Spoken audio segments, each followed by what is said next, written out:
Salam uşaqlar, bugünkü blok imtahanının 3-cü qrup C variantının izah suallarıyla tanış olacağıq. Qısa və lakonik şəkildə deyəcəm. Siz də nəticələrinizi yoxlayarsınız. Deməli, 31-ci sualda bizim Ərəb xilafəti və Böyük Səlcuq dövlətinin oxşar cəhətlərini tapmağımız lazımdır. Biz burada Çinə hərbi yürüş və Qərbi Avropaya hərbi yürüşü çıxmalıyıq. Çünki nə Səlcuq dövləti Çinə yürüş eləyib, nə də Qərbi Avropaya yürüş eləyib. Ona görə cavabımız elə avtomatik A qalacaq. Azərbaycanın tabe etmələri və iqta torpaqları paylamaları hər ikisi oxşar cəhətdir. Fransa Krallığı və İngiltərəyə aid. Baxacağıq biz. Böyük Azadlıqlar Xartiyası 1215-ci ildə İngiltərəyə aiddir. Səlib yürüşündə iştirak etmələri hər ikisinə aiddir. Azincourt döyüşü 1415-ci ildə İngilislərin fransızlara qalib gəldiyi döyüşdür. 100 illik müharibə hər ikisinə aiddir. Elə məhz bu iki dövlət arasında baş vermişdi. Uşaqlar üsyanı da təbii ki 1858-ci ildə Fransada baş vermişdi. Biz buradan baxsaq elə cavabımız olacaq A variantı. 33-cü sualda 40-cı illərin ikinci yarısına ayrılan xüsusiyyətləri soruşur. Deməli uşaqlar biz burada E variantını birinci çıxmalıyıq. Çünki 40-cı illərə dövlət kəndləri haqqında hər hansı bir əsasnamə tədbir yoxdur. Məcburi satın alınma haqqında maddi yardım məsələsi varsa bu təbii ki 1912-ci ilə aiddir.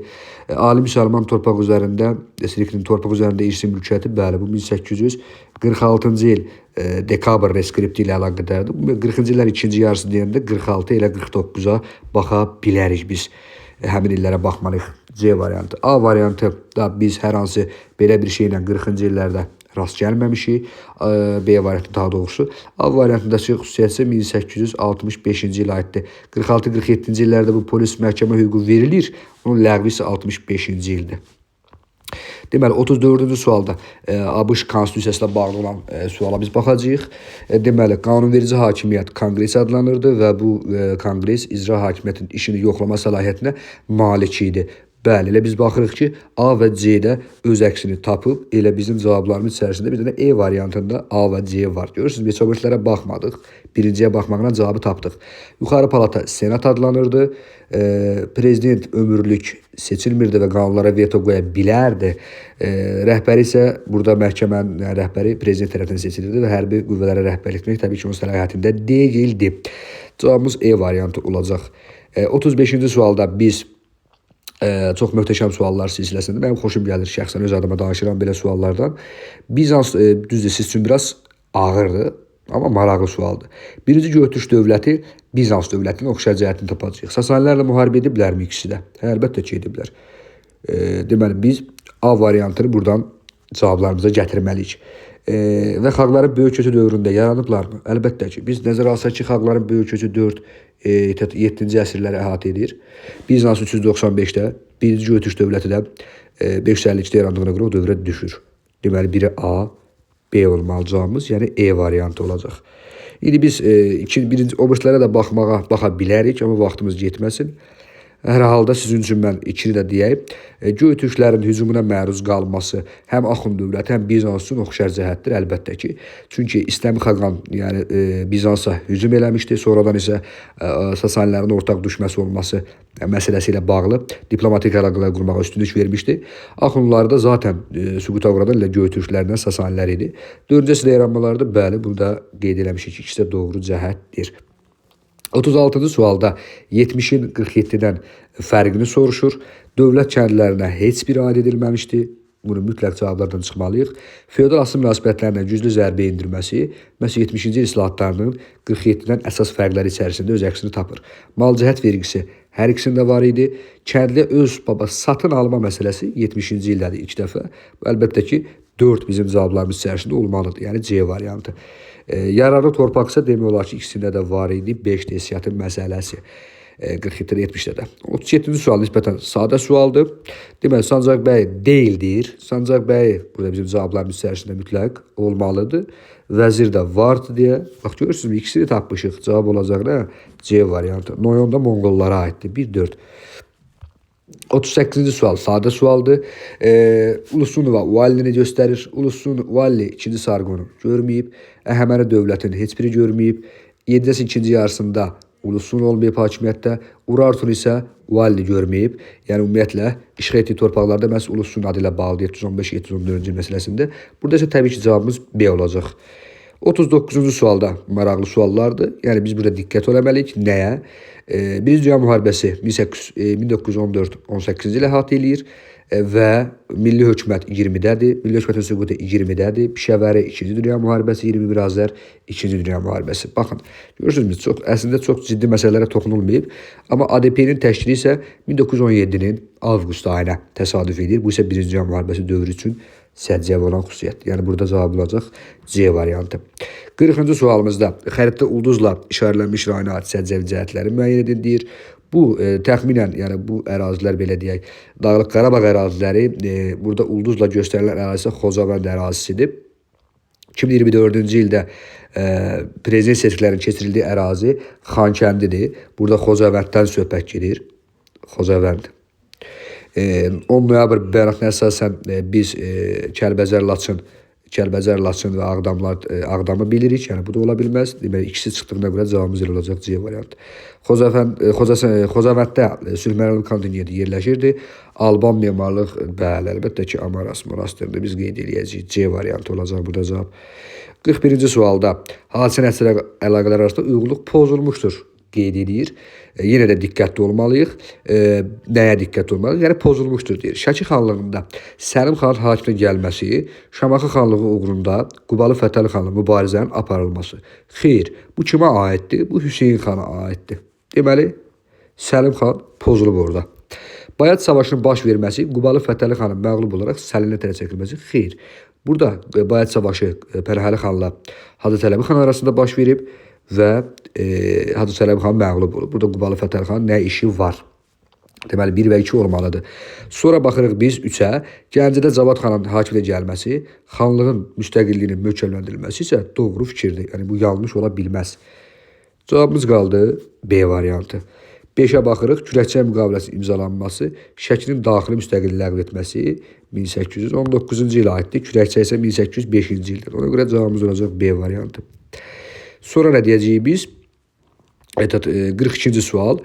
Bu da maraqlı sualdır. Baharlı Cahanşaha soruşur, daxil və xarici siyasət. Hərbi islahat həyata keçirib, əlbəttə ki, keçirib.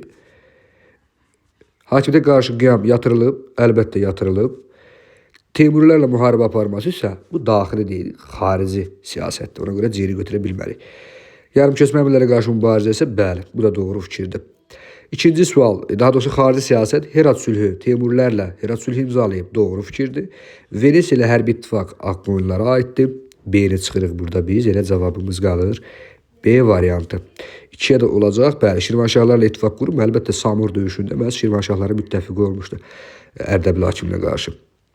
Cavab B olacaq. Qızıl Ordu ilə qarşı mübarizə isə Qaraqoyunlar ümumiyyətlə Qızıl Orduya qarşı mübarizə aparmayıb. Belə deyə bilərik. Sonra 43-cü il, bu da sadə suallarımız içərisindədir. İstehlak təsərrüfatı hələ bu günə qədər mövcuddur. Yəni bu əlbəttə ki, paleolit və mezolitin oxşar cəhətləri içərisində olmalıdır. Qadınlar, yəni erkən tunca qədər biz ana xəqanlıq dövrünü deyiriksə, əlbəttə bu paleolit, mezolit, neolit və enolitdə qadınların cəmiyyətdə mühüm rol oynaması doğru fikir olacaq. Və insanların mağaralarda məskunlaşması da doğru fikirdir. D variantı. Mikrolit istifadə edilməsi bu mezolitdən başlayır. Paleolit aid deyil. Əkinçilik və maldarlıq da mezolitdən başlayır deyə paleolitə aid edə bilmərik. Cavab olacaq D variantı. Bir daha deyirəm. 44-cü sual uşaqlar. Burada diqqətli olmaqda fayda var. Çox tələskənliyə düşmək olmaz. Biz 2-ci Dünya müharibəsi ABŞ-ı görən kimi əslində burada bizim bir çox cavablarımız uyğun gəlir. Demək olar ki, hamısı uyğun gəlir. Amma nə deyir bizə uşaqlar? 2-ci Dünya müharibəsinə daxil olduqdan sonra, yəni biz burada hara baxmalıyıq? 1941-ci ilin dekabr ayından sonraki hadisələrə baxmalıyıq. Lend-Liz haqqında qanun biz nə deyirik? 1941-ci ilə aid edirik. Amerikaya aiddirmi? Aiddir. Amma nə vaxta aiddir? Dekabrdan əvvələ aiddir. Deməli, bu mart ayında olmuşdu. Ona görə biz biri çıxmalıyıq mütləq cavablar içərisində. Məsələn, Atlantika xaritəsi də 41-ci ildə imzalanıb, amma o da dekabrdan əvvəl olduğuna görə biz bunu əlbəttə ki, ABŞ-ın cavablarımız içərisində olmayacaq. Yaponiyaya qarşı hərbi əməliyyatlar doğrudur. 1942-43-cü il hərbi əməliyyatlarını biz nümunə çəkə bilərik. Midway döyüşləri, Mərzan döyüşləri, elə məhz cavablarımız içərisində Midway-də var. 3, 4, 5. İkinci cəbhənin açılması isə əlbəttə ki, elə məhz ABŞ generalı, sonradan ABŞ prezidenti olacaq. Dwight Eisenhower'ın iştirakı ilə 2-ci Cəbhə Normandiyada Fransa ərazisində açılmışdı 44-də. Cavab E variantı olacaq. Belə də yazaq. Bəli. 45-ci sualda. Burada Azərbaycan Respublikasının prezidenti Heydər Əliyevin Avropa dövlət ilk rəsmi səfəri. Bu 1993-cü ildən gedir. Qoy yazım üstə yazmayaq. 1993-cü ildən gedir burada söhbət. Biz baxacağıq ki, Azərbaycan Respublikası burada hansı ifadələr doğrudur orada iştirak edir və bu iştirak nəticəsində Heydər Əliyev 1990-cı ildə imzalanan Paris Xartiyasına 1993-cü ildə imzalayır və ora qoşulur və söz verir ki, biz BMT nizamələrinə əməl edəcəyik. Yəni B variantı olacaq burada cavabımız 1-2. ATƏT Minsk qrupu 92-ci ilə aiddir. Yəni bizim bura 93-dən söhbət gedirsə görə biz onu götürə bilmərik.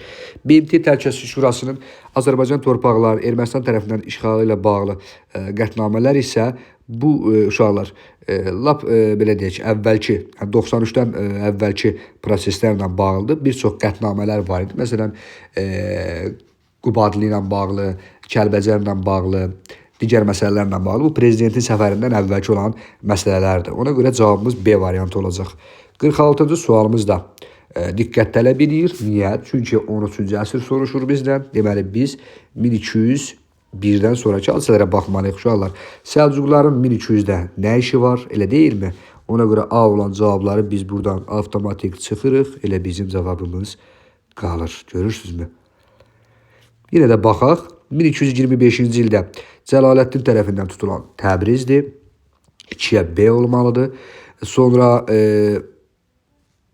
Monqolların bir yürüyüşü zamanı dağıdılan bu Şamaxı şəhəridir.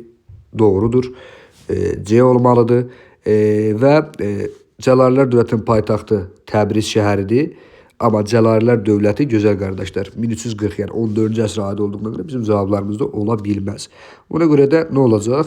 1-ə də D gedəcək ki, Monqollar tərəfindən tutulması ilə 1239-cu ildə Dərbənd şəhəri Azərbaycan işğalı başa çatacaq. Yəni burada A ilə E-ni biz bütün cavablardan çıxaraq, əslində bir dənə A-nı çıxaraq cavabımızı tapmış olduq. Görürsünüzmü? Mən həmişə ona görə deyirəm ki, öz abituriyentlərimə də deyirəm. Çıxdaş üsulundan mütləq istifadə eləyin. İmtahanda həm vaxt qazanırsınız, həm də cavabları tapmaq asanlaşır. Bu da sadə sualdır. Qızıl Arslanın fəaliyyəti üçün deyil, paytaxtın Həmədan şəhərinə köçürülməsi Məhəmməd Cahan Pəhləvanın adı ilə bağlı olan xüsusiyyətdir. Elə cavabımız A olacaq. Həmədan vuruşması 90-cı ildə qalib gəlib, feodallara qarşı mübarizə aparıb, siyasi vəziyyəti gücləndirib və Şirvanşahları yenidən öz hakimiyyəti altında birləşdirib təxminən 90-91-ci illərdə. 48-ci sual. Süleymanın dövründə paytaxt İstanbul şəhəri idi. Yəni Ədirnəyə 1-ci Murad köçürdüb. İspanlıları 1541-də məğlub eləyib. Cavab çıxdı 2-3-5. Səfəvi ilə Amasya müqaviləsi imzalı 1555-də, Bolqarıstanın işğal edilməsi isə 1-ci Yıldırım Bayezidin adı ilə bağlıdır. Moxas döyüşü 1525-də olubdur. Qələbə qazanıbdır. 2-3-5. 49-da da sadə sualdır. Romada plebeylərin patrislərlə mübarizəsi nəticəsində, deməli 3-cü əsrdə Romalılar, plebeylər Romanın tam hüquqlu vətəndaşı olacaqlar. Aydındır, D variantı. Sonra burada ola bilsin ki, bax, bu da cavab, deməli, patrislər hər il xalq tribunu seçmək hüququ sizi çaşdıra bilər. Patrislər yox, burada plebeylər olmalıydı, B variantı. Lap eləcə bütün cavablara baxağın. Plebeylər Roma ordusuna zaten xidmət edirdilər. Bu elə bir hüquq əldə etmək, yəni mübarizənin nəticəsi deyil. B-ni qeyd etdik. Patrislər dövlət torpağında istifadə etmək hüququndan məhrum edirlər. Əlbəttə ki, bu yanlışdır. Patrislər yuxarı təbəqə idi, məmurlar idi, elə bir söhbət ola bilməz. E variantı da dövlətin idarə edilməsində plebeylərin iştirakına icazə vermədilər. Xeyr, elə bir hüquq qazanırlar. Sadəcə maaş verilmirdilər deyə. Bunlar elə də maraqlı deyildilər vəzifə tutmaqda. Yəni plebeylər. 50-ci sualda 6-cı əsrin ikinci yarısı üçün, yəni 550-dən sonraki hadisələrə baxacağıq biz. Mehranilər sülalası tərəfindən edildi. Mehranilər 630-da gəliblər hakimiyyətə. Bu 7-ci əsrə aiddir. Yerli hökmdarlar tərəfindən idarə edilməsi əlbəttə ki, yanlışdır. Çünki Sasani mərzban 510-cu ildən 629-cu ilə qədər Albaniya Sasani mərzbanları tərəfindən idarə edilib. Ona görə yerli hökmdar ola bilməz. Sasanilərin şimal canişini təşkil olunması, bəli, bunu zaten qeyd etdik. Müsəlman olmayanlardan cizyə isə ərəblərin dövrünə etibarla alınmağa başlayır, yəni 7-ci əsrdə. Ona görə cavabı E olacaq. 51-ci sualda mənə də gəlir, bu da sadə sualdır. 50-ci illər yeni konstitusiyamız bizim Ola bilməz. Niyə? Çünki Azərbaycan SSR-nin konstitusiyası 21, 37 və 78-ci illəri əhatə edir. 56-cı ildə İmam Mustafayevin dövründə sadəcə 37-ci il konstitusiyasına maddə əlavə olunur. Yəni o yeni konstitusiya deyil. Ona görə A-nı biz götürə bilmərik. Baxın, görürsünüzmü? Siz çaşa bilərsiniz deyə məhz A-nı 3 dənə cavablara qoyublar. 3 variantda biz görürük A-nı. Amma çıxan kimi 2 cavabımız qaldı. Kartoçka sistemi də 47-ci ildə ləğv olunduğuna görə bizim elə cavablarımız içərisində deməli C qalacaq. Çünki 48-53-cü illəri əhatə etdiyinə görə davam etdirilməsi sözü 50-ci ilə aiddir. 53-ə qədər bu proses baş verib. İkincidə MAQ 62-dədir. Əlbəttə ki, A olmalı cavablarımız içərisində 1962. İcbari 10 illik təhsil 66-cı ildədir. Bu da doğru fikirdir. Deməli cavab olacaq D variantı. Bax, mən dediyim məsələ bax buradadır. Dövlət dilinin Azərbaycan dili olması haqqında konstitusiya maddə əlavə olunması 1956-dır. Bax 50-ci illərə aiddir o. Sonra 52-ci sualda söhbət Şəddadilər dövlətindən ərazisindən gedir. Ümumiyyətlə biz bax bu ərazidən şimalda 2 dənə dövlət deyirəmsə şimal, yəni Şirvanşahlar, Şəddadilər. Burada belə yaddısa bu Şəddadilər ərazisidir. Biz zaten orada Göyçə gölü, Dəbilzad tərəfləri bizə mayak kimi verilib. Biz bundan istifadə edə bilərik. Bu da sadədir. Cavabımız B variantı olacaq. Oğuz Səlcuq Türkləri İttifaqda mübarizə aparılması. Bəli, 1028-dən sonra xüsusilə 1037, 38, nə bilim 1048 belə şeyləri deyə bilərik.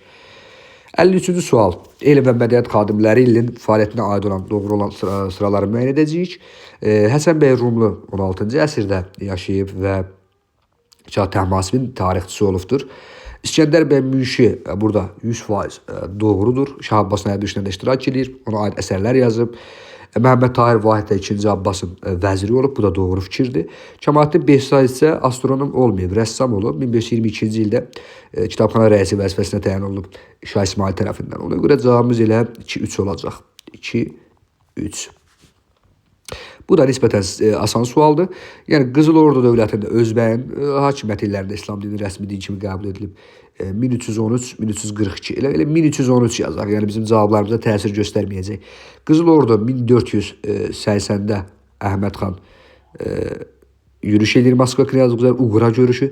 Qızıl Ordu dövləti və Hülakülər arasında bu müharibə bu 1265-ə yəni Hülakü xanın hakimiyyətinin sonlarına doğru başlayıb ilk mübarizə. Təbriz şəhərinin Toxtamışın 1385'ti burada da. Deməli, gözəl qardaşlar, nə olacaq cavabımız? 3, 1, 4, 2.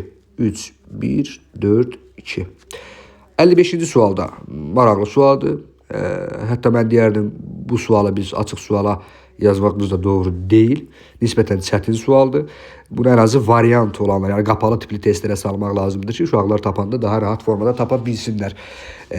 Birinci Aleksandr və Nikolayın ümumi cəhətləri içərisində biz biri mütləq götürməliyik. Niyə uşaqlar? Çünki Aleksandrın dövründə məhz Borodino döyüşünü biz mütləq qeyd edə bilərik 1813-cü il. Nikolayın dövründə yanımıza salsaq ki, Nikolay 1825 və 55-ci illərdə hakimiyyətdə olduğuna görə 53-56-cı illərdə Krım müharibəsi baş verib və bu Krım müharibəsində Osmanlının müttəfiqlərindən biri də məhz Fransa idi və Almaçay döyüşündə bunlar Rusiyanı məğlub eləmişdilər. Deməli, bu birinci fikir hər ikisinə aiddir. Qazarlar dövləti ilə mübarizədə əlbəttə ki, bu birinci və ikinci Rus-Qazar müharibəsindən söhbət gedir. Bu da hər ikisinə aiddir. Xanlıqlarla müqavilə məhz Aleksandrın dövrünə aiddir. Nikolayın dövründə hər hansı bir xanlıqla müqavilə yoxdur. Qaradənizdə də bu zaten 2-ci Yekaterinanın dövründən Qaradənizə çıxış əldə edilmişdi. Yəni niyə mübarizə aparsınlar? 55-də 1-2 olacaq. AXC-nin Tiflis və Bakı dövrlərinə aid ümumi cəhətlər. Deməli, baxın, bu biraz maraqlı sualdır. Niyə? İndi deyəcəm. Birinci məsələdə bəli, müəyyən müddət Milli Şuranın fəaliyyət göstərməsi əlbəttə ki, bizim mütləq cavablarımız içərisində olmalıdır. Mütləq. Hər ikisi üçün oxşar cəhətdir. Bakı dövrlərində biz Bakının 15 sentyabrdan sonra Bakı dövrünü nəzərə alsaq, məsələn, noyabr ayında dekabra qədər bir müddət Milli Şura fəaliyyət göstərmişdi. Tiflis dövrlərində zaten Milli Şura idi. Ona görə cavablarımız içərisində 1 olmalıdır mütləq. Qanunverici orqanlar parlament. Parlament yazıda saxlayın. Dekabr ayında fəaliyyətə başlayıb və dekabr ayında isə artıq Bakı dövrü idi. Yəni bu Tiflis dövründə düşmür. Xoyski rəhbərliyi ilə hökumətin təşkil edilməsi. Bu doğru fikirdir. İlk 3 hökumət Xoyskun adı ilə bağlıdır. Sonrakı 2 hökumət isə Nəsibə Yusifbəyinin adı ilə bağlı olduğuna görə 4 də bizim cavablarımız içərisində olmalıdır. Hökumətin qanunverici səlahiyyətlərə malik olması bu Azərbaycan Xalq Cümhuriyyətində bizdə ikinci hökumət kabineti qanunverici səlahiyyətə malik olub. Bu isə belə deyək ki, Tiflis yox, Gəncə dövrü üçün bizim xüsusiyyətimiz olacaq. Yəni bu yanlışdır cavablar. İndi burada qalıb 3 məsələsi uşaqlar. Qonşu dövlətlə hərbi əməkdaşlıq barədə müqavilə. Şəxsən mənə maraqlıdır ki, din burada cavabı nə götürəcək? 1-4 mü götürəcək, 1-3-4 mü götürəcək? Məndən olsa, yəni sırf burada müqavilənin adı soruşulursa, biz 3-ü götürə bilmərik. Çünki bizim Tiflis dövründə bir dənə müqaviləmiz var, Osmanlı. Onun adı isə, müqavilənin adı isə hərbi əməkdaşlıq müqaviləsi deyil. Amma orada 4-cü bəndində, müqavilənin 4-cü bəndində hərbi əməkdaşlıq barədə maddə var.